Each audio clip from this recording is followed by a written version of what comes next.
যাই হয়ে যাক চেষ্টা ছিল না, তোমরা নিজের 100% দিও।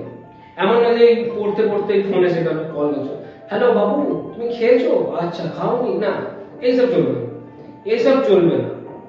সিরিয়াসলি ভাবে পড়ো, সিরিয়াসলি ভাবে পড়ো, নিজের 100% দাও, তারপর যা হয় হবে।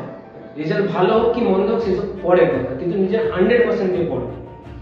ভালো হোক খারাপ হোক, তখন তুমি খারাপ হলে তুমি নিজেকে বলতে পারবে যে আমি চেষ্টা করেছিলাম, তাও আমি পারিনি, কিন্তু আমি নিজের 100% দিতে পেরেছি। কিন্তু যদি রেজাল্ট খারাপ হয় আর তুমি এই ফোন চালিয়ে চালিয়ে বা বন্ধুদের সাথে গল্প করে নিজের টাইমটাকে নষ্ট করে যদি তোমার রেজাল্ট খারাপ হয়, তখন তুমি নিজেকে বলতে কি বলবে?